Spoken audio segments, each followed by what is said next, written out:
Na leo tunajifunza, somo la leo ni sifa za kiongozi wa kiroho.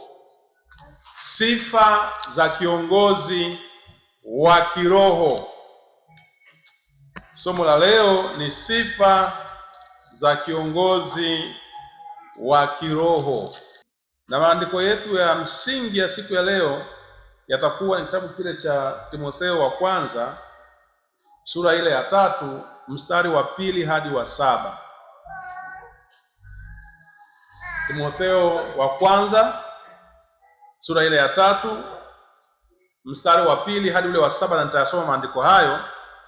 Biblia inasema, basi imempasa askofu awe mtu asiyelaumika, mume wa mke mmoja, mwenye kiasi na busara, mtu wa utaratibu, mkaribishaji, ajuaye kufundisha, si mtu wa kuzoelea ulevi, si mpiga watu, bali awe mpole, si mtu wa kujadiliana, wala asiwe mwenye kupenda fedha, msimamia nyumba yake vema, ajuaye kutiisha watoto katika ustahivu. Yaani, mtu asiyejua kuisimamia nyumba yake mwenyewe atalitunzaje kanisa la Mungu?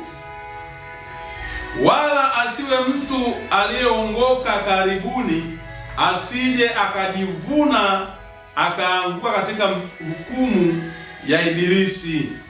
Tena imempasa kushuhudiwa mema na watu walio nje, ili asianguke katika lawama na mtego wa Ibilisi.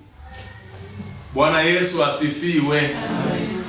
Hapo tumesoma kwa habari ya sifa za askofu.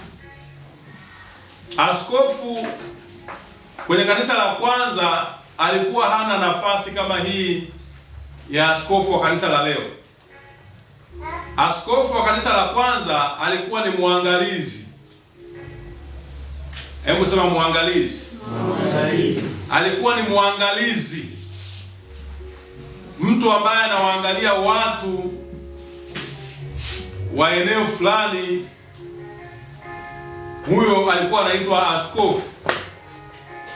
Na zamani nilikuwa ukisikia wazee walikuwa ni kama wachungaji siku za leo, wazee. Haleluya. Sasa ukisoma haya maandiko, kuna sifa kadhaa zinatajwa hapa. Jamani, amina. Amen. Kuna sifa kadhaa zinatajwa ambazo zilikuwa ni sifa za askofu, ila kwenye mafundisho ya viongozi wa kiroho tunasema hizi ndio sifa za msingi za kila kiongozi wa kiroho. Ndio sifa za msingi za kila kiongozi wa kiroho. Bwana Yesu asifiwe. Kiongozi wa kiroho hapaswi kuwa mtu mbinafsi. Hapaswi kuwa mtu mbinafsi, yaani wanasema a self-centered person. Mtu mbinafsi, mtu ambaye kwenye kila jambo anataka ajione yeye. Kwenye kila tukio anataka ajione yeye kwanza anafaidikaje, ajione yeye kwanza anachukuliwaje, ajione yeye kwanza anapata nini. Bwana Yesu asifiwe sana. Bwana Yesu asifiwe. Amina. Na tunasoma hii pointi ya self-centered ilikuwa ni gumu sana kule chuoni sisi. Kwa mcheo tunasikia wewe self-centered. Mtu anakuomba kitu kimnyima self-centered. Bwana Yesu asifiwe. Yaani ni mtu ambaye anajiangalia yeye kuliko kuangalia maslahi ya wengine. Kiongozi, tulisema jana, ni mtu ambaye ameyatoa maisha yake kuishi kwa ajili ya wengine. Kama hauna uwezo wa kuishi kwa ajili ya wengine, basi wewe sio kiongozi na hufai kwenye uongozi. Na hata ukipewa uongozi, basi utaumiza watu. Jamani, amina. Kwa hiyo leo nimeandaa sifa 8 za kiongozi wa kiroho. Sifa 8 za kiongozi wa kiroho. Zitaendelea na kesho, lakini leo nitaishia kwenye sifa 8. Na sifa ya kwanza ya kiongozi wa kiroho, lazima awe mtu anayempenda Mungu kweli kweli. Sifa ya kwanza ya kiongozi wa kiroho, lazima awe mtu anayempenda Mungu. Sema kweli kweli. Maandiko yanasema kwa moyo wako, sio kidogo Anasema mpende Bwana Mungu wako kwa moyo wako wote. Marko 12:33 ile inaongelea kumpenda Mungu kwa moyo wake wote. Na tunajua maandiko yanasema kwenye ile, nafikiri Warumi 8:28, si ndio? Kwamba nasi twajua ya kuwa katika mambo yote Mungu hutenda kazi pamoja na wale wamchukiao. Kumbe ni wampendao pamoja na wale wampendao. Bwana Yesu asifiwe sana. Kwa hiyo sifa ya kwanza ya kiongozi wa kiroho, lazima awe mtu anayempenda Mungu bila mashaka yoyote. Yaani kabla ya vitu vingine, kabla ya ufahamu alionao, kabla ya uwezo alionao, kabla ya chochote kile tunachokiangalia cha kwanza kwa kiongozi wa kiroho, lazima tuthibitishe ya kwamba ni mtu anayempenda Mungu kwa moyo wake wote. Kwa nini? Kwa sababu kazi ya utumishi inahitaji kujidhabihu, na hauwezi kujidhabihu kama haujapenda. Kama haumpendi Mungu, huwezi kujidhabihu. Kazi ya Mungu ni ngumu sana kwa watu ambao hawampendi Mungu. Inakuwa ni mzigo mzito. Jamani, amina. Kazi ya Mungu ni mzigo mzito sana kwa mtu ambaye hampendi Mungu. Atakuwa anajisukuma, atahitaji kusukumwa ili afanye kitu. Lakini kiongozi anayempenda Mungu atafanya mambo hata kama ni magumu, hutamuona akilalamika. Jina la Yesu libarikiwe sana. Hutamuona akilalamika huyo kiongozi. Kuna wakati kwenye hii kazi unapaswa kutumia hata pesa zako mwenyewe. Hauwezi kufanya hivyo kama haumpendi Mungu. Utasema, huyu shemasi unanisaidia nini? Wananipa nini kwani? Nateseka kutembelea watu kila siku. Napata nini kwenye huyu shemasi? Huu uzee wa kanisa napata nini? Sipati kitu. Una faida gani huo uzee wa kanisa?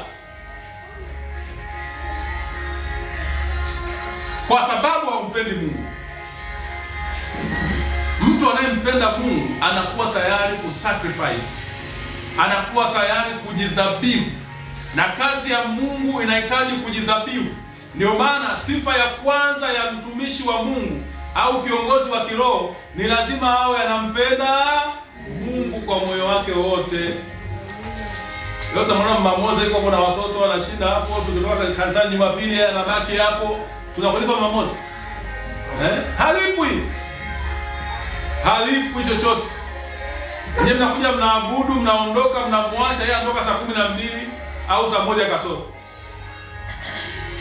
kila Jumapili. Kama hana upendo wa kweli, hawezi fanya hiyo kazi. Watu wamezoea wakitumika, wanataka walipwe. Bwana Yesu asifiwe sana. Kwa hiyo sifa ya kwanza kabisa ya kiongozi wa kiroho ni kumpenda Mungu, na tunasema ampende Mungu kwa moyo wake wote. Lakini sio hivyo tu, ampende Mungu lakini pia apatikane. Are you available? Mwenzako, are you available? Okay, kwa Kiingereza. Muulize, are you available? Amesema yes or no?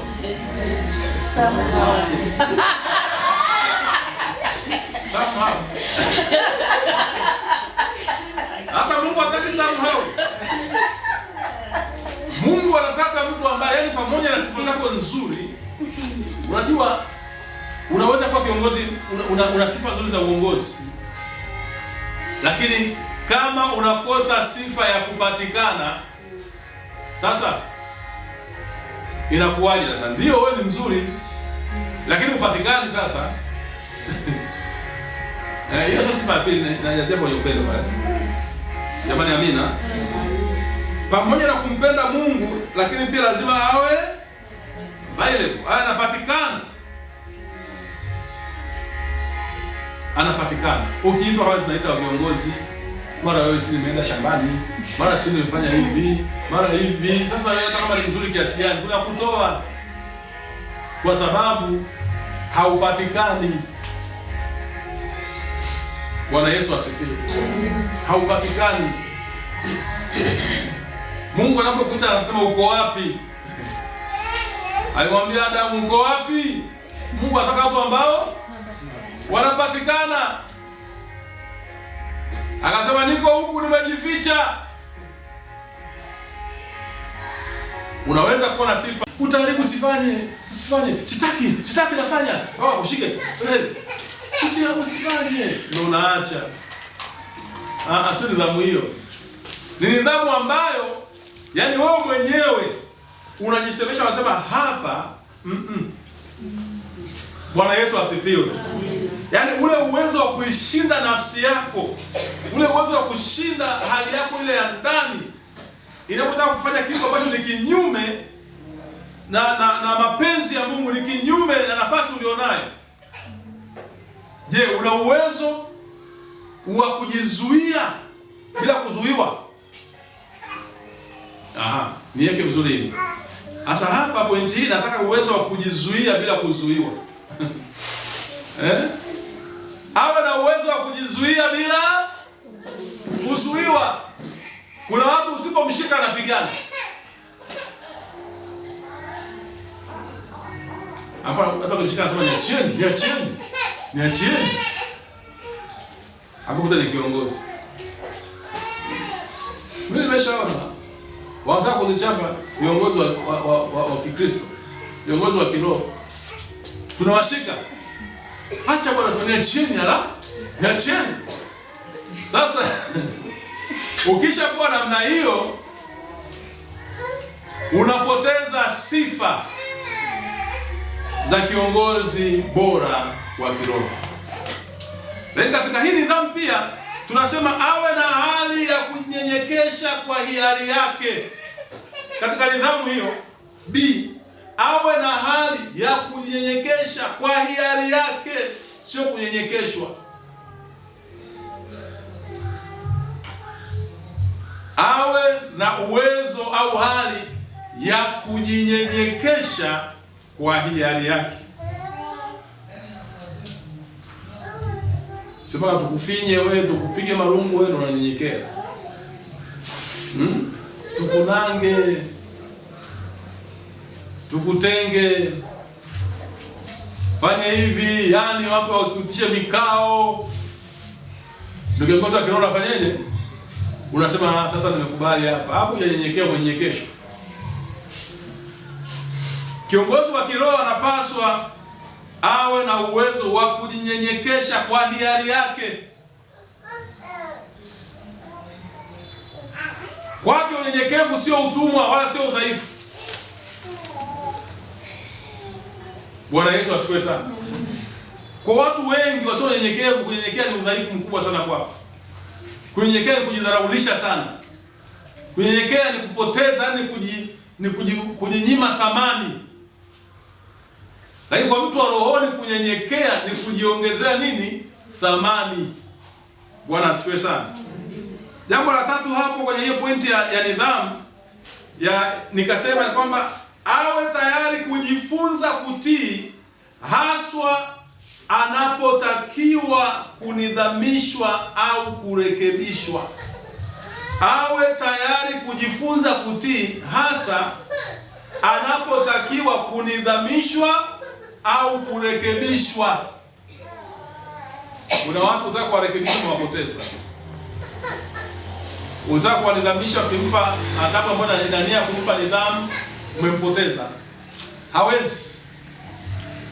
Atakuona umpendi, atakuona una chuki na yeye, atakuona unataka kumuua. Kwa hiyo kiongozi huyu wa kiroho, nidhamu yake pia ionekane kwenye utayari wake na utii kwenye kupokea nidhamu na maonyo. Bwana Yesu asifiwe.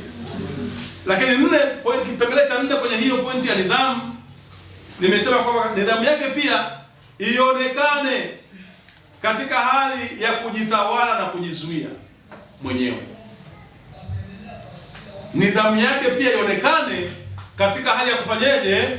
Kujitawala na kujizuia. Maandiko yanasema yeye awezaye kuitawala nafsi yake, huyo ni bora kuliko shujaa aliyeteka mji. Jamani, amina.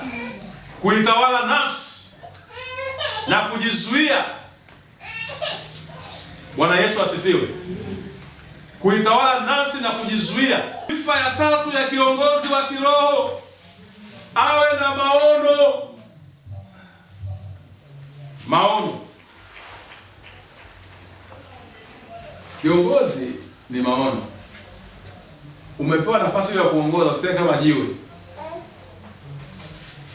Uwe na nini? Na maono. Kiongozi lazima awe na maono. Kiongozi asiye na maono ni kiongozi aliyekufa kwenye nafasi ya uongozi.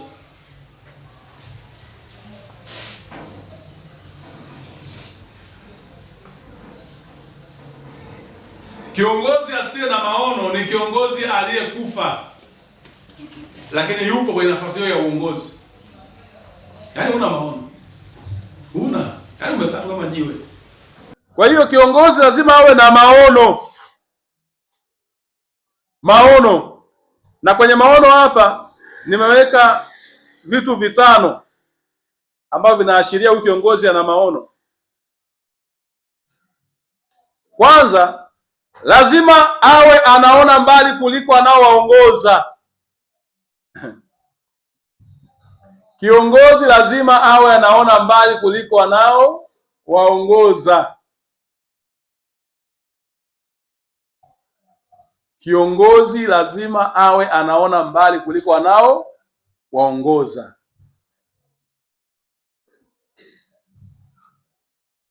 Nashukuru uongozi wa wanaume. Sasa hivi tuna chama chetu cha akiba na kukopa, tunakopeshana sasa hivi hela.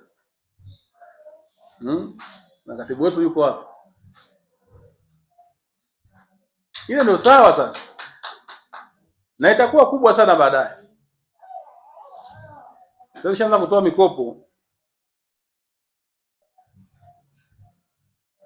Japo tunaanza kidogo kidogo, tunatesemea, lakini tunaenda. Bwana Yesu asifiwe sana. Ukitaka uweze kufa kwa kukosa 300,000, 500,000, hizo shida za hivyo tunatatua hizo. Bwana asifiwe sana. Maono. Nataka nikwambie, hakuna kitu kinatokea pasipokuwa na kiongozi mwenye maono. Kwa hiyo kiongozi lazima aone kuliko waongoza. Kwenye mabano nikasema hivi, aone yale ambayo kusanyiko lake haliyaoni. Aone mambo ambayo kusanyiko lake alifanyaje? Haliyaoni.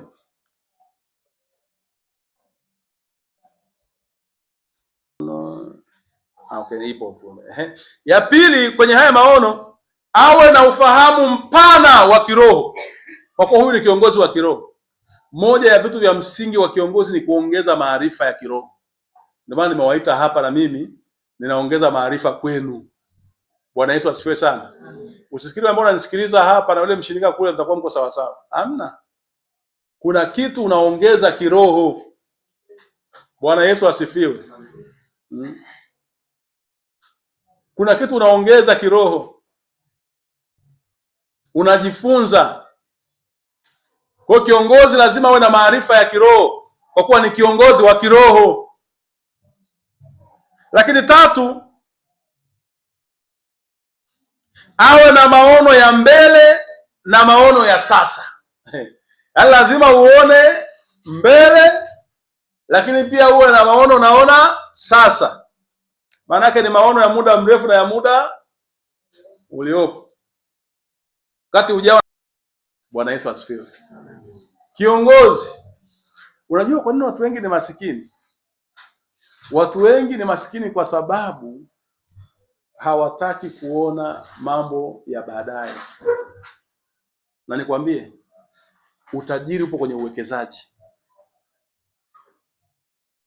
Watu wengi wanataka wafanye vitu vya sasa hivi. Kwa mfano kupanda kahawa, lazima uwe mvumilivu. Ya sasa na ya baadaye. Lakini pia kwenye maono awe na hali ya kujiamini na kutoa matumaini kwa kusanyiko.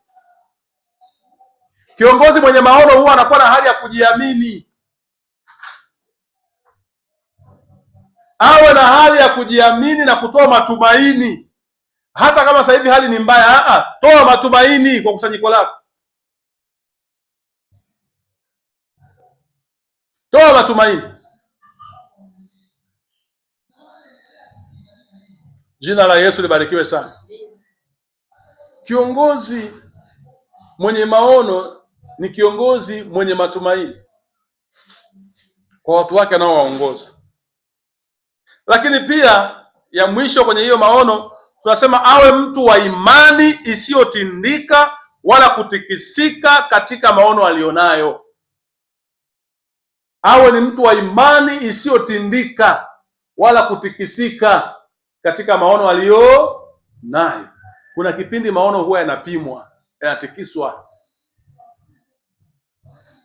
Maono huwa yanapimwa. Je, utabaki kuamini? Bwana Yesu asifiwe sana. Uwe na imani isiyotindika wala kutikisika katika maono ulionayo.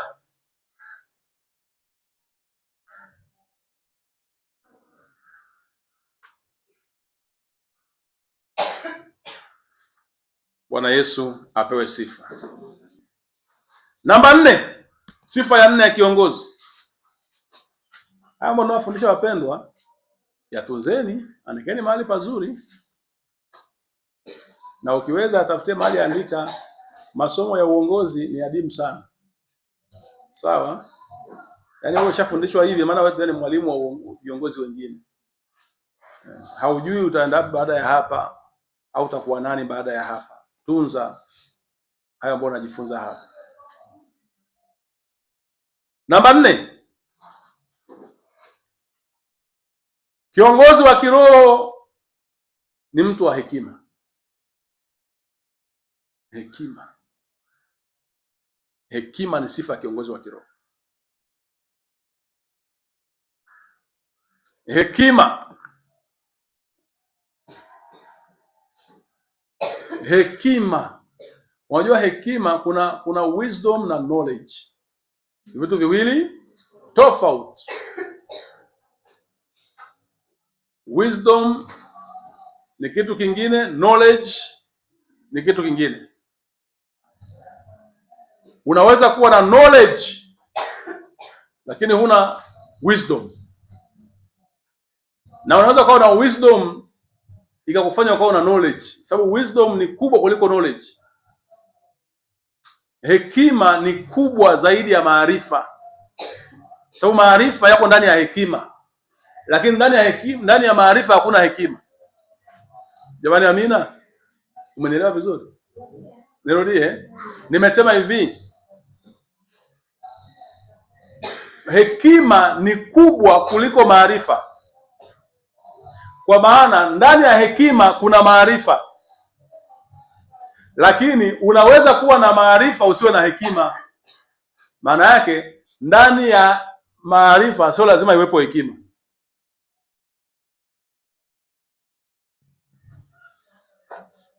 Watu wengi wana maarifa lakini hawana hekima,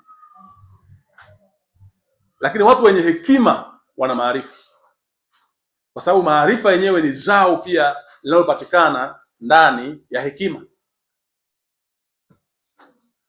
Bwana Yesu asifiwe.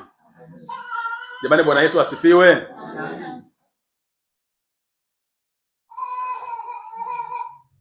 Sasa kwenye hekima nimeweka mambo 6 ambayo hekima yako inatakiwa iwe revealed au ionekane au ifunuliwe. Kwanza, uwe na uwezo wa kufanya maamuzi sahihi, proper decision, right decisions. Uwe na uwezo wa kufanya maamuzi sahihi. Bwana Yesu asifiwe sana. Hekima idhihirike kwenye uwezo wako wa kufanya maamuzi sahihi, hata kama ni pande mbili zinalumbana. Kiongozi wa kiroho ukifanya maamuzi, zile pande mbili zinaridhika zote, na mgogoro unafanyeje? Unaisha, au mvutano unaisha.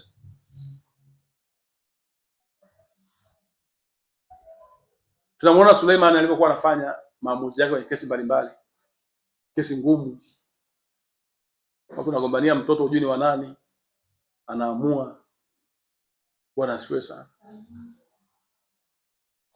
Tunamwona Yesu anaruka mitego aliyotegwa na Mafarisayo ili aingie kwenye mtego ashtakiwe, aingie kwenye hatia.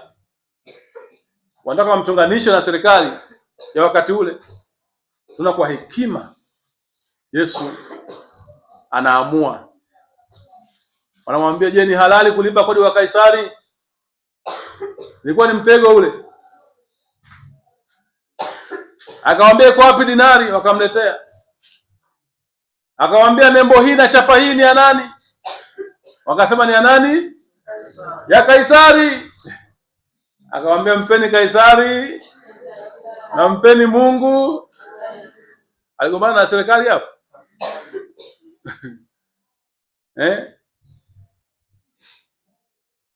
Wakamtega tena. Bwana, palikuwa na mwanamke mmoja akaolewa mara ya kwanza, mwanaume akafa hajazaa naye, wa pili akafa hajazaa naye, mpaka 7 wakaisha hajazaa naye. Kule mbinguni atakuwa mke wa nani? Yesu akawaambia, kwa hiyo hata kwa mke wa yeyote. Hata nyinyi mtakuwa masingo wote kule mbinguni. Kwa hiyo hekima inakusaidia kwenye kufanya maamuzi sahihi. Kufanya maamuzi sahihi, hekima inakusaidia. Haleluya. Lakini pia hekima inakupa uwezo wa kutoa maamuzi sahihi katika mambo tata. Inakupa uwezo wa kufanya au kutoa maamuzi sahihi katika mambo tata. Katika mambo tata, unajua kufanya maamuzi sahihi sio tu katika kesi, ni katika mambo mbalimbali. Lazima uwe na right decisions, lakini kutoa maamuzi sahihi katika mambo tata, hii kwenye kesi, lazima pia hekima yako idhihirike. Bwana Yesu asifiwe sana. Lazima pia hekima yako idhihirike. Uwezo wa kutoa maamuzi sahihi katika mambo tata au tatanishi. Mambo tatanishi. Yaani kama kiongozi utakutana na hayo mambo. Bwana Yesu asifiwe sana. Jambo la tatu, uwezo wa kiroho wa kutambua mambo na kutoa maamuzi au majibu kwa mujibu wa neno. Hekima hii pia inadhihirika kwenye uwezo wa kiroho wa kutambua mambo na kutoa maamuzi au majibu kwa mujibu wa neno. Kuna wakati mnanipigia maswali magumu sana hapa kanisani. Unafikiri kwa nimejiandaa na maswali yenu? Lakini kama kiongozi wa kiroho lazima kwenye hilo eneo la neno uwe vizuri, na hauwezi kuwa vizuri kama hauwekezi kwenye hilo eneo. Bwana Yesu asifiwe. Lazima uwekeze, sababu kiongozi wa kiroho muda wowote upo kazini, unaweza kukutana na maswali muda wowote. Haleluya. Bwana Yesu asifiwe. Viongozi, sasa kiongozi anasema mimi sijui. Unafikiri ndio hekima? Wewe kiongozi wa kiroho hujui kwa sababu hauna juhudi yoyote ya kutafuta kujua. Kiongozi wa kiroho ni mtu mwenye hekima inayomsaidia kutoa maamuzi na majibu kwenye mambo tata, lakini pia kutoa maamuzi sawasawa na neno la nani? La Mungu.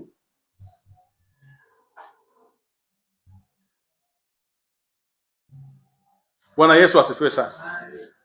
Lakini pia kwenye hekima hapa lazima uwe na uwezo wa kujua nini cha kuongea, wakati gani wa kuongea, wapi pa kuongea, na wakati wa kunyamaza. Nitarudia. Uwe na uwezo wa kujua nini cha kuongea, wakati gani wa kuongea, wapi pa kuongea, na wakati gani wa kunyamaza. Hekima sio tu kuzungumza kila wakati. Kuna wakati hekima ni kunyamaza. Yaani hekima bwana, inaweza kunyamaza ndio hekima.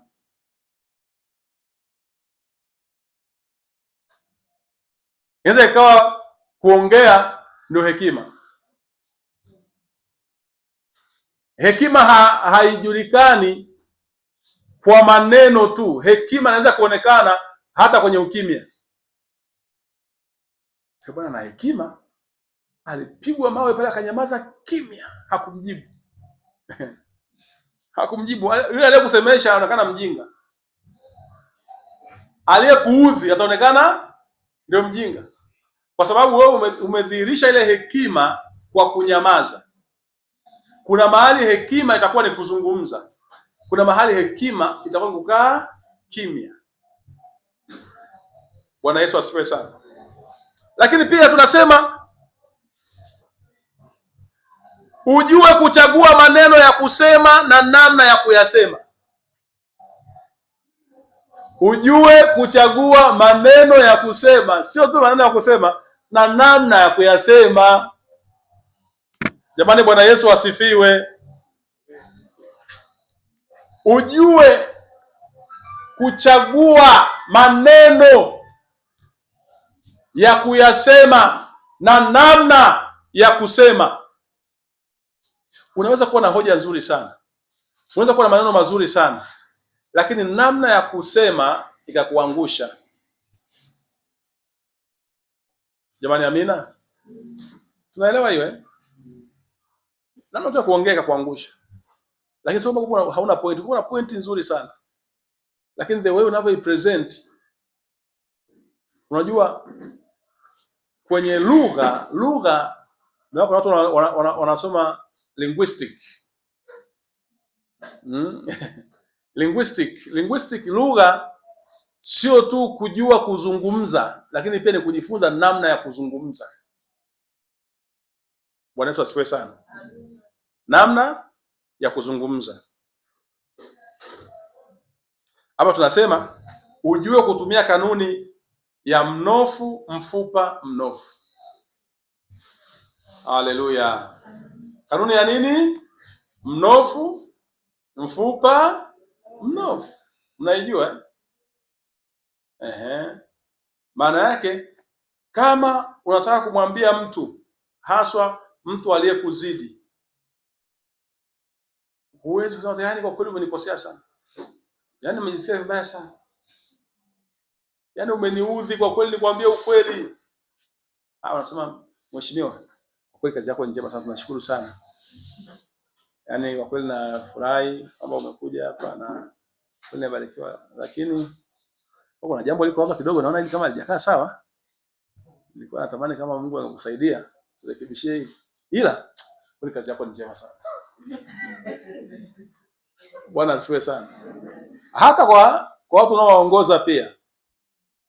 Sio kwamba wana mabaya tu mengi, hawana mema. Wana mema pia. Jamani, amina. Wana mazuri pia watu. Wana mazuri pia watu. Kwa hiyo unapotaka kumsaidia mtu ili akuelewe vizuri, jifunze kanuni hii ya mnofu, mfupa, mnofu. Maana yake ongea kwanza mazuri yake, alafu kisha chomekea katikati pale ndo mfupa, jambo gumu ambalo kama udhaifu la kurekebisha, alafu chini unapomaliza pia funga na nini? Na jambo zuri. Utakuwa ni mtu ambaye kwa kweli, na hiyo wanafundishwa. Simama wabunge anasema, nasikia mheshimiwa waziri, kwa kweli mimi nikushukuru sana kwa kazi njema wizara hii ya ujenzi inayoifanya. Mheshimiwa waziri, mmefanya kazi kubwa kwenye nchi hii. Hapa sasa, lakini mheshimiwa waziri, na barabara moja pale kwangu ya kutoka pale Karagwe mpaka Benako, mheshimiwa waziri, lini utajenga ile barabara mheshimiwa waziri? Mheshimiwa waziri, nimeshakuomba sana, uliniahidi utanipa hiyo barabara, lakini mpaka leo mheshimiwa, kama uko tayari kutoka tuende pamoja tukaangalie barabara ikoje. Lakini napoenda kumaliza mheshimiwa, mimi nikupongeze sana. Haleluya. Nikupongeze kwa kazi nzuri unayofanya na wizara yako. Hiyo wanafundishwa. Wanafundishwa. Yaani lazima ujue namna kuongea na viongozi, namna kuongea na kiongozi, kwa namna ya kuwasilisha makosa kwa mtu aliyekuzidi. Na wala hautakuwa mjinga. Utaeleweka tu. Kwa namna ya kuongea. Ndio wale waambia baada ya hapa nitagawa makundi, kila mtu kulingana na huduma yake. Kwa mfano manabii. Moja ya shida ya manabii wetu wa sasa hivi, hawa vijana wengi, ni kuto kufundishwa namna ya kuongea. Sio kwamba Mungu asemi nao. Mungu anasema nao. Yaani Mungu kusema na wewe ni jambo moja, lakini kujua namna ya kuwasilisha ujumbe ni jambo lingine. Ni jambo lingine.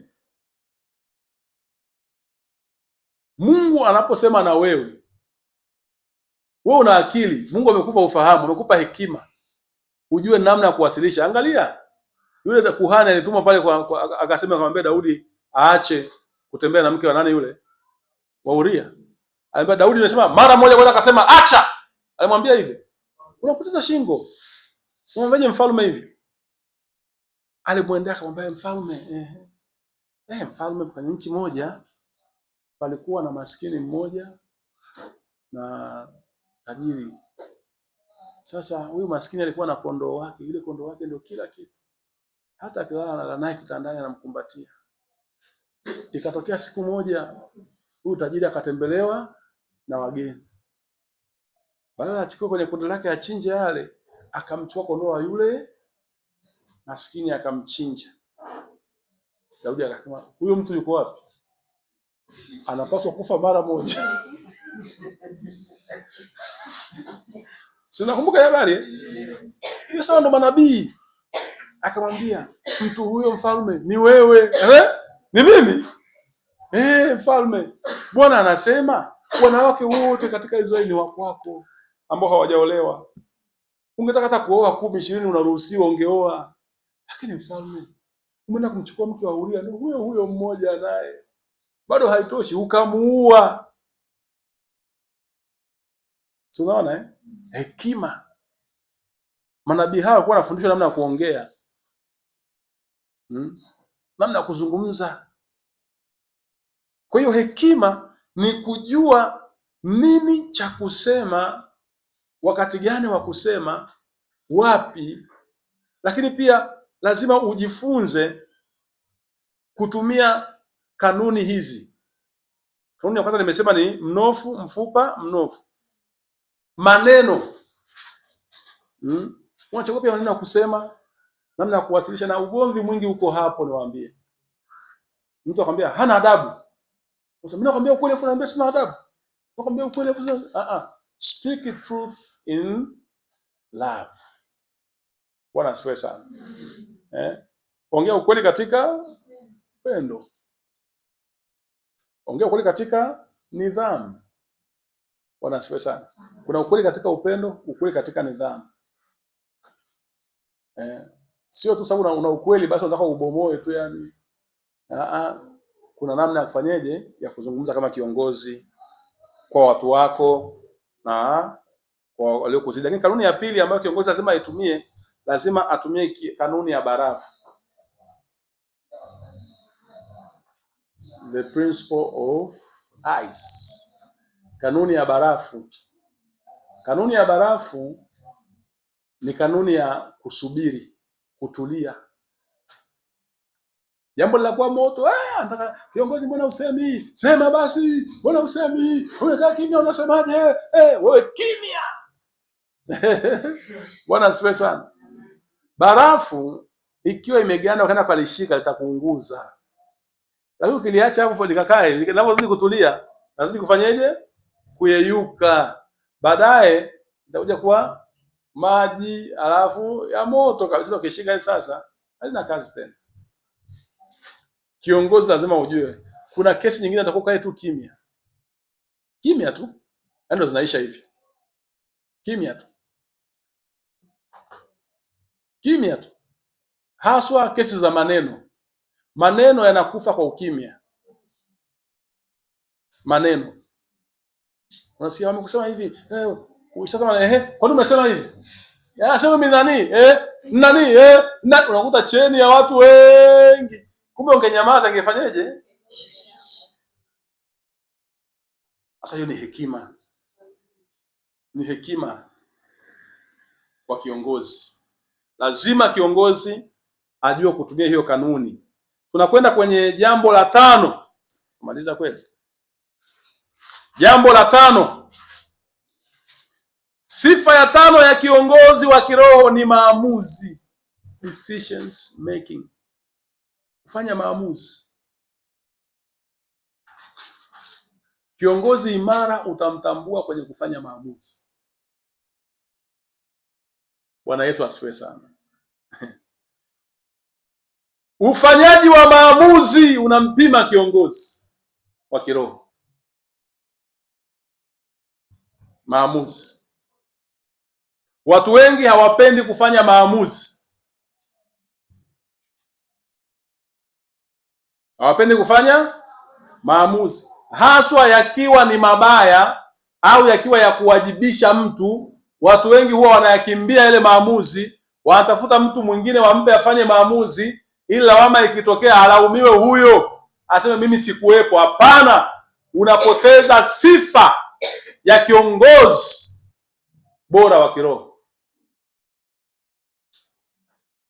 Katikati ya kesi ngumu, tunamwona Suleiman anafanya maamuzi. Kwenye kesi ngumu, tunamuona Yesu anafanya maamuzi. Mwanamke anafumaniwa, desturi ilikuwa inasema apigwe kwa mawe mpaka afe. Bwana asifiwe sana. Lakini Yesu kama kiongozi wa kiroho anatokea pale, anafanya maamuzi, watu wakiwa wameshika mawe. Anakaa kwa hekima, anatulia kwanza, alafu anawaambia wale watu, hamna shida, mimi nataka mumpige, lakini naomba yule ambaye hana dhambi ndo awe wa kwanza kutupa jiwe. Mbona hiyo hekima? Yule ambaye hana dhambi ndio awe wa kwanza kufanyeje? Kutupa jiwe. Maana yake kama huna dhambi una haki ya kumhukumu huyu mwanamke. Biblia inasemaje? Wote wakatupa mawe chini, wakalala mbele. Haleluya! Kiongozi mzuri sio yule anayekimbia kufanya maamuzi. Mimi nimefanya kazi na viongozi mbalimbali, walikuwa kinachia maamuzi magumu ambao wanajua ataleta utata, ataleta nini, waniachie. Mimi nafanya maamuzi sababu najua ni kazi yangu kufanya maamuzi. Na nikwambie, mimi siogopi kufanya maamuzi. Siogopi kufanya maamuzi. Na maamuzi yote yana gharama. Jamani, amina. Usifikiri maamuzi, yaani wewe ni kiongozi, naandaa viongozi wakubwa hapa. Nataka nikwambie, maamuzi yoyote ambayo yana utata yana gharama. Yana gharama. Unakuta mshirika anatoa fungu la 10 500 kwa mwezi, milioni. Kwenye michango anatoa milioni 2, milioni 3. Alafu unampata ana dhambi. Wewe Yohana, unafikiri mchezo? Sio mchezo. Au mshirika anafukuzwa mahali kwa sababu ya dhambi, lakini ni tajiri, anakuja kanisani kwako. Unasema Kambale anaingia kwenye nyavu yangu, namwacha. Unampangusa tu, alafu unafanyaje? Maisha yanaendelea. Wewe Bwana asifiwe sana. Kwenye uongozi kuna maamuzi magumu, nataka niwaambie. Kwenye uongozi kuna wakati utakutana na situations ambazo zitakudai maamuzi magumu.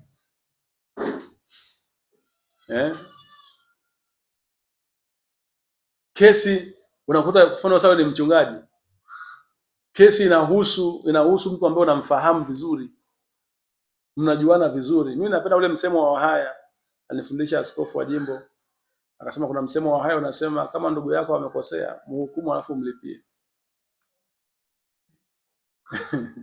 Mhukumu kwanza alafu fanyeje? Bora umsaidie faini ila usipindishe nini? Hukumu. Kwamba hukumu ibaki pale pale. Toa hukumu ya haki. Kama una namna ya kumsaidia, msaidie baadaye, baada ya hapo. Lakini umetoa hukumu ya haki. Na nikwambie, ukishakuwa mtu wa hivyo, kuna saa hautaeleweka. Aliyekosea ni mke wako, aliyekosea ni mtoto wako, aliyekosea ni kaka yako, aliyekosea ndugu yako. Unataka utoe hukumu ya haki, unafanyeje? Ukipindisha, imekula kwako. Mtakutana nayo haya mambo. Ni rafiki yako mpendwa. Leo una washirika ambao ni marafiki, si ndio? Alafu anakosea. Je, unampaka mafuta? Bwana rafiki yangu bwana, hamna. Lazima upite unyooke. Kama utampoza ni baadaye, lakini umenyooka, umefanya hukumu ya haki. Jina la Yesu libarikiwe sana. Kwa hiyo hapo kwenye maamuzi kuna mambo kadhaa, nimeweka mambo kama 3. Jambo la kwanza nimesema, uwe mtu wa kufanya maamuzi katika nyakati zote ngumu na nyepesi. Uwe mtu wa kufanya maamuzi katika nyakati zote, usikimbie maamuzi ngumu na nyepesi. Kuna maamuzi ni mepesi, kuna maamuzi ni magumu mengine.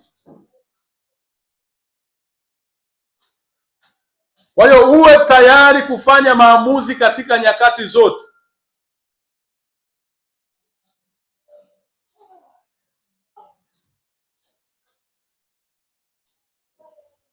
Kama kiongozi, katika nyakati zote uwe tayari kufanya maamuzi. Lakini namba 2, uwe na uwezo wa kusimamia maamuzi yako bila kujali unaungwa mkono au hapana, ukiwa tu na uhakika kwamba ulichoamua ndiyo mapenzi ya Mungu. Usibadilike. Uwe na uwezo wa kusimamia maamuzi yako bila kujali unaungwa mkono au hapana, ukiwa tu na uhakika kwamba ulichoamua ndiyo mapenzi ya Mungu. Yaani kama ulichoamua ni mapenzi ya Mungu, usiyumbe. Jamani, amina. Usiyumbe.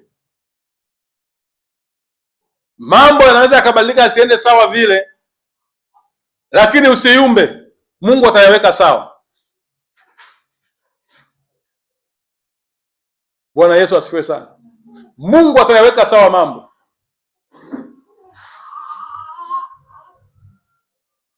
Lakini jambo la tatu, usiwe na tabia ya kughairisha mambo na kubadili mwelekeo. Usiwe na tabia ya kughairisha mambo. Yaani tumeacha tu hivi. Tumeacha tu hivi. Tumeacha. Tafanya siku nyingine. Siku nyingine. Kiongozi upaswi kuwa namna hiyo.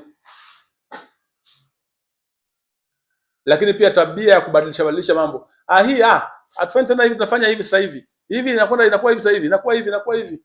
Kiongozi hapaswi kuwa namna hiyo. Bwana Yesu asifiwe sana. Lazima una maamuzi na unasimamia maamuzi yako. Jina la Yesu libarikiwe sana. Jambo la sita. Yanabaki mawili ya mada la sita. Jambo la sita. Kiongozi wa kiroho lazima awe jasiri. Jasiri. Kiongozi wa kiroho lazima awe jasiri.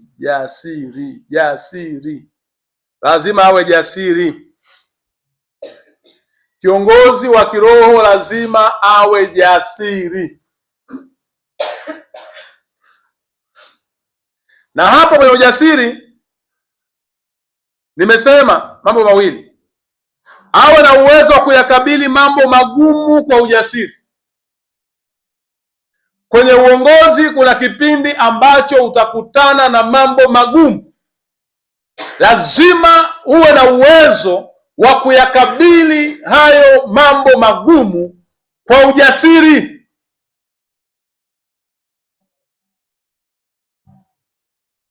Usionyeshe udhaifu kama kiongozi wa kiroho.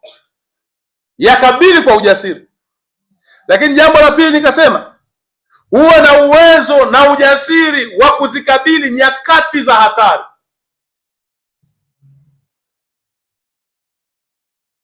Viongozi dhaifu huwa wanakimbia. Anasema astaki tena. Mimi basi tu yani hapa. Niondoke tu, mimi basi sitakueni kiongozi mwingine. Wanawake wanakusumbua mahali tena, mchungaji chagua kiongozi mwingine mchungaji. Mimi wanawake wanisikilizi.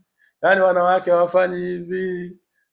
Na wanawake ndio wasumbufu wa kuongoza. Yaani mchungaji ukiwaambia michango hawatoi, ukiwaambia kwenye chama hawaji. Hapana, wewe ni kiongozi. Tafuta mbinu. Badilisha gia. Weka foil kama mambo yaende. Ndio gari ya kiongozi lazima ina foil drive. Ina gia. Kiongozi gari yake ni manual, si automatic. Gari ya kiongozi ni nini? Ni manual. Yaani usiongoze kwa mazoea. Badilisha mbinu. Badilisha mbinu.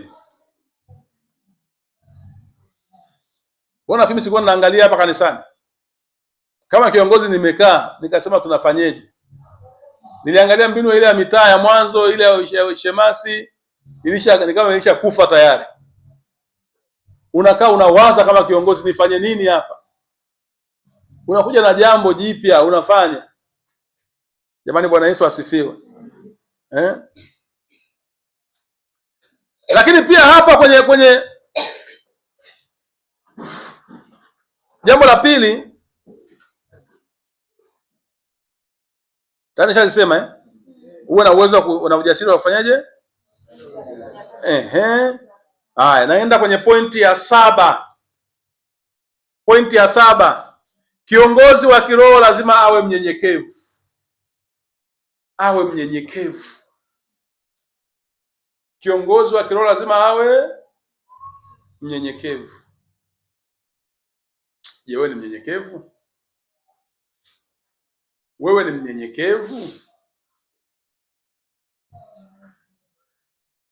Wewe ni mnyenyekevu? Kwenye ushemasi wako wewe ni mnyenyekevu? Kwenye uzee wako wa kanisa wewe ni mnyenyekevu? Kwenye uongozi wako wa mtaa wewe ni mnyenyekevu? Kwenye uongozi wako wa idara wewe ni mnyenyekevu? Kiongozi wa kiroho lazima awe mnyenyekevu. Hapa kwenye unyenyekevu nina mambo matatu ambayo lazima kiongozi awe nayo katika eneo hili. Na jambo la kwanza, awe na uwezo wa kushuka au kujishusha inapobidi. Uwe na uwezo wa kushuka au kujishusha inapobidi.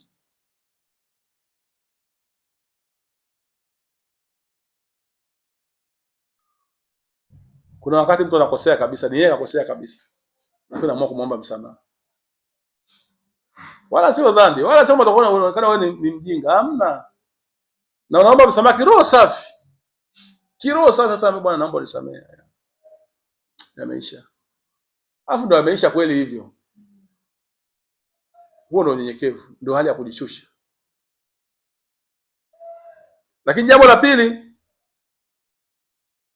usiwe mtu wa kujigamba au kujitangaza wewe mwenyewe. Mabano kupenda misifa. Usiwe mtu wa kujigamba ama kujitangaza wewe mwenyewe.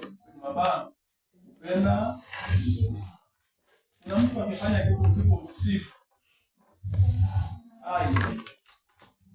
mpaka akaongea siku moja niambia hapa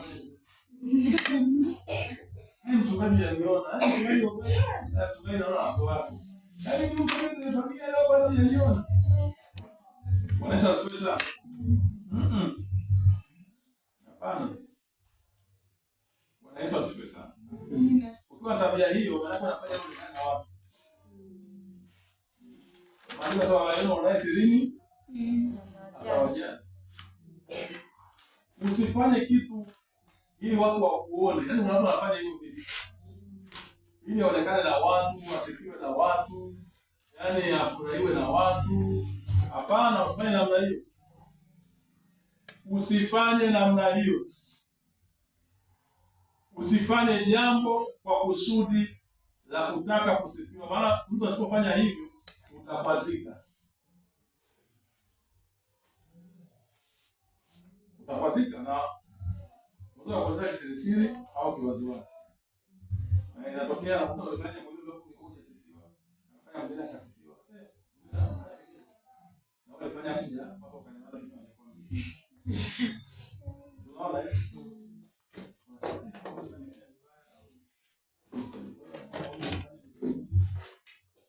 Unaona Mungu anakusaidia.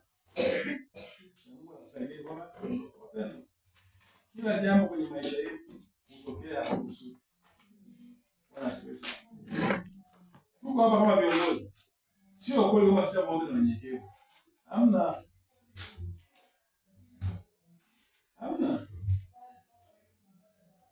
Sio kama tunampenda Mungu wa wote hapa. Hapana. Tunakuwa tunampenda lakini sio kwa Mungu. Kile ambacho Mungu anataka kukuza upendo wako Bwana. Sio kweli kama sisi wote ni majasiri. Unamwona wao kweli kweli hapa.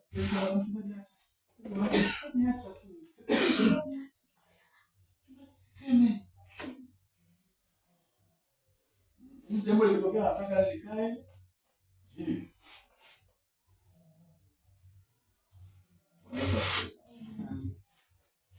Lakini tunajifunza haya ili atusaidie. Una uwezo wa kutengeneza tabia yako mpya. Roho Mtakatifu ndani yako anakusaidia kuzalisha tabia njema.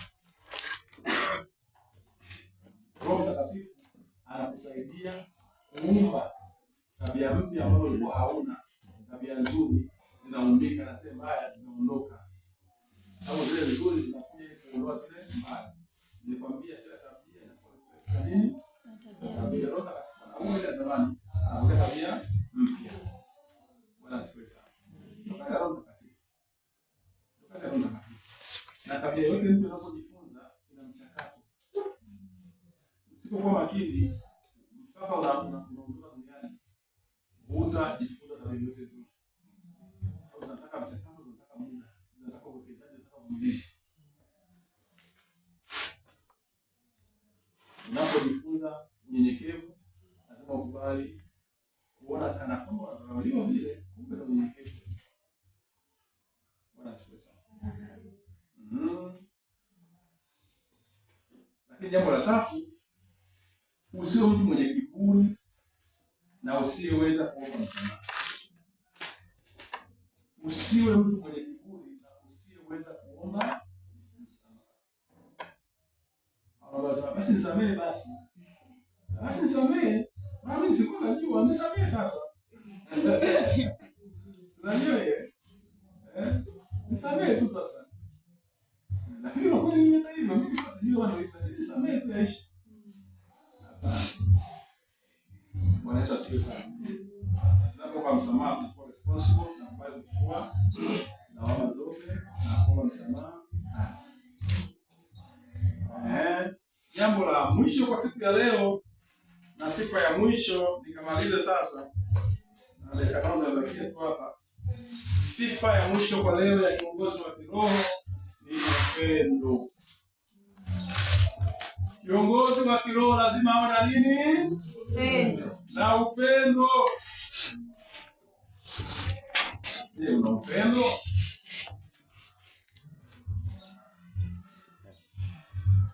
Una upendo?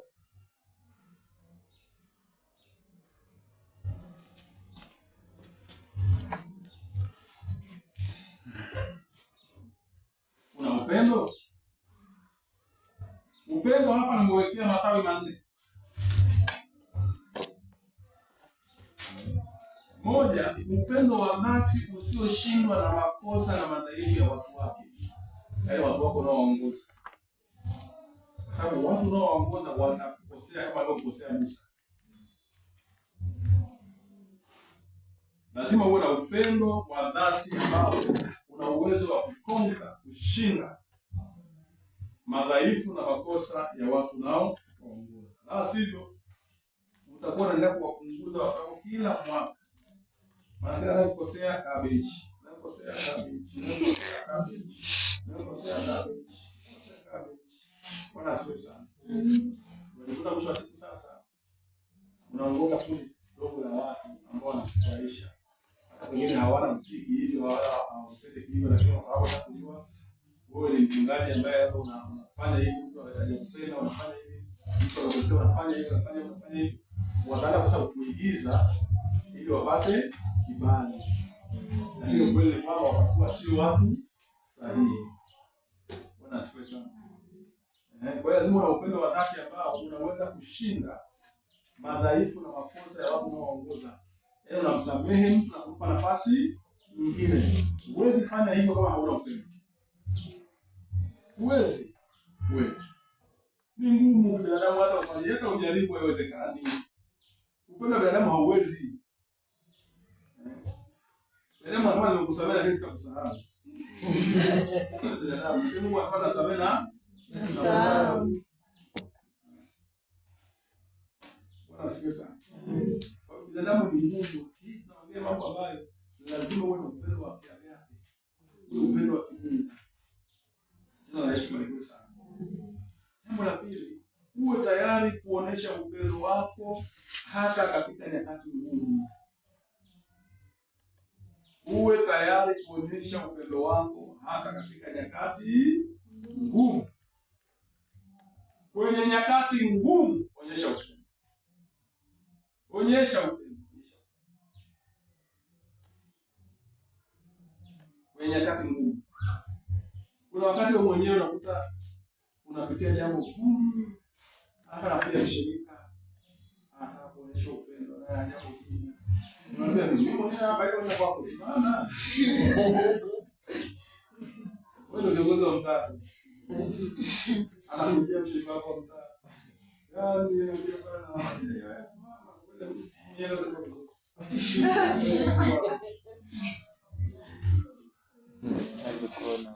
Hapana, kiongozi unaishi kwa ajili ya watu wengine. Wewe unakuta salio akija mtu unaacha ya kwako unaweka pembeni, unafanyaje? Unashukuru vizuri.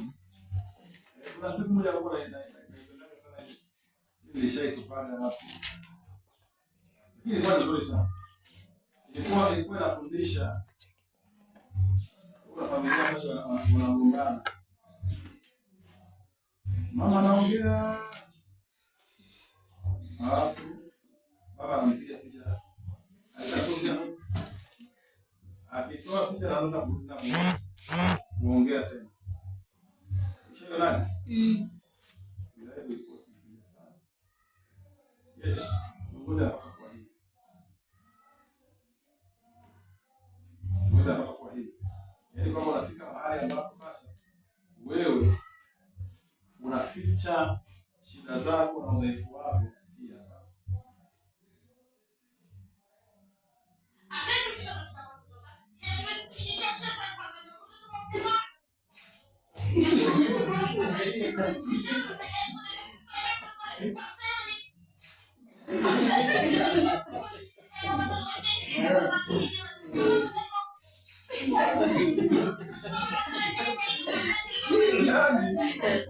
Ugomvi wako uko pale. Sababu hii picha inaenda mtandaoni pengine wapi? Lazima wako tufanyeje? Wasione. Ila piga picha tuendelee na muziki. Bwana Yesu asifiwe. Amen. Haleluya. Kwa hiyo kiongozi lazima uwe tayari kuonyesha upendo hata katika nyakati ngumu. Unapita mahali pagumu, usiwarudishie watu madhaifu yako. Wewe mwenyewe hapo unaomba maiti damu. Kiongozi sio maiti. Bwana Yesu asifiwe sana. Jamani, amina. Kiongozi sio maiti.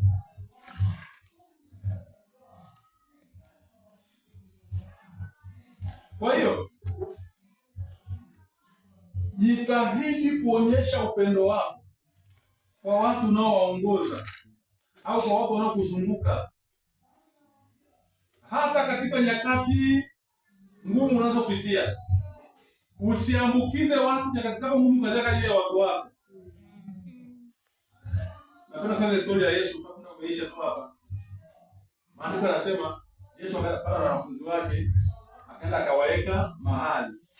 Akamwambia subirini hapa, akamchukua Petro na Zebedayo. Ndio? Akaenda nao mbele. Lakini wao pia akawaambia subirini hapa. Akaenda mbele kidogo tena. Mbona wanaandika? Alafu akalia.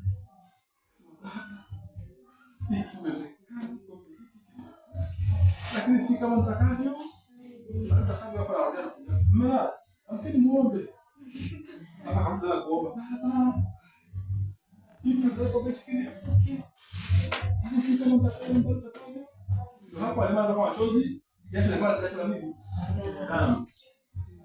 Lakini akienda kule, lakini roho ile ya kimwili ni dhaifu. Hapo tena mara tatu. Baba. Unalia mbele za watu. Unaongoza. Bwana asifiwe sana. Kosa kubwa sana. Kosa kubwa sana. Kosa kubwa sana. Hakufundishwi hivyo na Yesu. Ndio. Hata kama hauna hata mia kiongozi sio mchafu. Kiongozi kuwa smart. Bwana Yesu asifiwe. Amen. Kama unaingia pale sababu na shilingi 2000. Wala sijaisha kwa 2000. Yaani hata unataka kwa hapa ifanye kwa sababu itakuwa ni speed wewe mwanzo.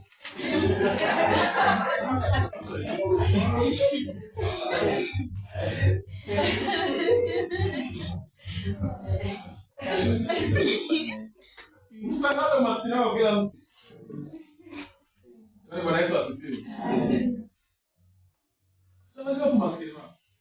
Usitangaze watu shida zako. Wewe kama kiongozi, kila Mkristo ni kiongozi. Jamani, amina. Yes. Tunaongea na mtu Jumapili hapa.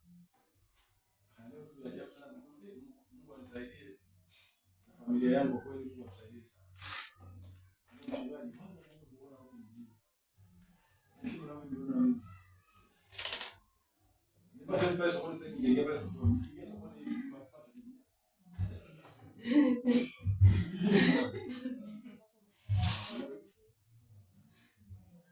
Ila kuwa kwa wema mimi ubaya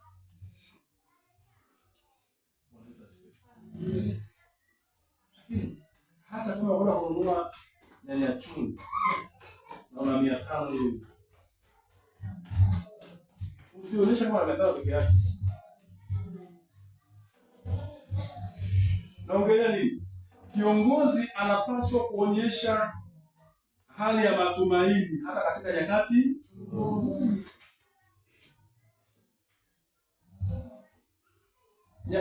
Onyesha matumaini, onyesha upendo. Sisi zamani tunasema Mungu ulifanye kwa mbegu ya dini katika palipo na chuki.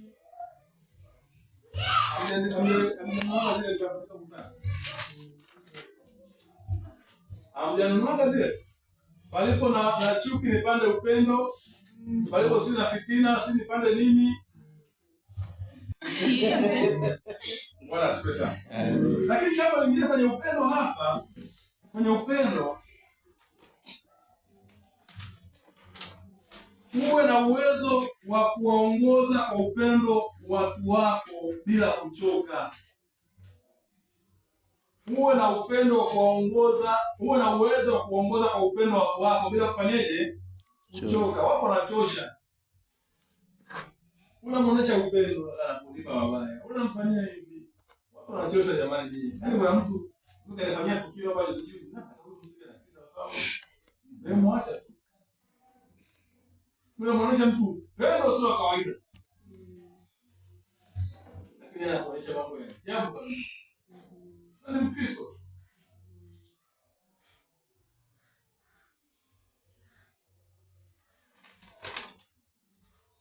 Jina la Yesu barikiwe sana.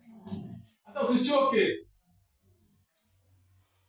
Uwe na huo uwezo, tengeneza huo uwezo wa kuongoza watu wako bila kuchoka. Bwana Yesu asifiwe sana. Bila kuchoka, waongoze kwa upendo. Na jambo la mwisho, uwe tayari kuwapenda watu wote pamoja na tofauti zao za kimaisha, kielimu, kiroho na kiufahamu. Uwe tayari kuwapenda watu wako wote pamoja na tofauti zao. Watu wana tofauti za kimaisha,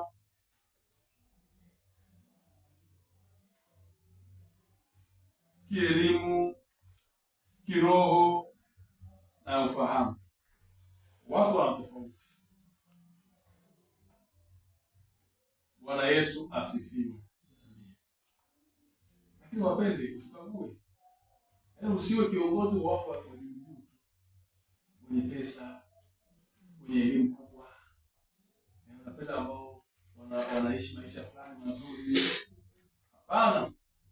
Wewe ni kiongozi wa watu wote. Na uwapende watu wote pamoja na tofauti zao. Maisha mpaka Yesu anarudi, watu hawatalingana. Watakuwa na matabaka ya walio nacho na wasio nacho, waliosoma na wasiosoma, wenye ufahamu na wasio na ufahamu, wafupi na warefu, wanene na wembamba, weupe na wajekundu kama sisi. Usi weusi si wajekundu. Bwana asifiwe. Wanaokupenda na wanaokupenda. Yaani mpaka hizo anarudi sasa kwa hivyo. Hivyo mpaka hizo anarudi. Jina la Yesu libarikiwe sana. Amen. Baada ya hapo mimi nimefika mwisho. Nikaribisha kama kuna maswali. Karibu sana. Maswali Heberi. Karibu kwa swali. Asante baba. Swali langu liko hapa. Nataka kulinganisha, ulitufundisha semina ya nyuma na kuna pointi hapo umeongelea kwamba kiongozi hapaswi kuwa binafsi, alafu pia ukasema kwamba kiongozi anatakiwa awe na upendo. Kuna mtu mmoja aliuliza swali wiki zilizopita, ndio akasema kama nina shilingi kwa mfano na 10,000, jirani yangu ameniomba kwa mfano 10,000, alafu na mimi ndo nina hiyo hiyo. Sasa ukamjibu kwamba lazima mtu ujipende wewe kwanza ndio upende wengine, si ndio? Sasa hapo umesema hivi kuna ubinafsi. Yaani nipende wewe kwanza. Sema mpende kama nafsi yako. Yes. Nipende wewe kwanza. Unasema uipende nafsi yako kama wapende wengine kama nafsi yako. Upende jirani yako kama nafsi yako. Ukasema kwamba yaani wewe mwenyewe lazima uipende. Kwa mfano na 10,000. Ndio. Anakuomba 10,000. Alafu na wewe ndio unatoka kwa chakula chakula. Unampa 10,000. Mnagawana mtu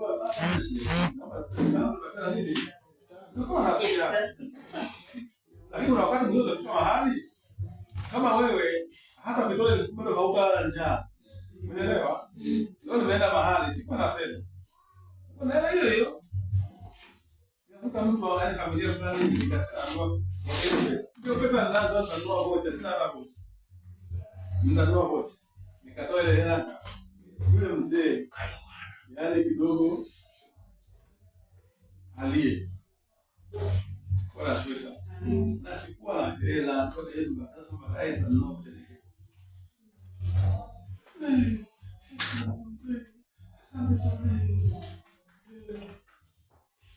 Sasa wote ndio kwa shida gani?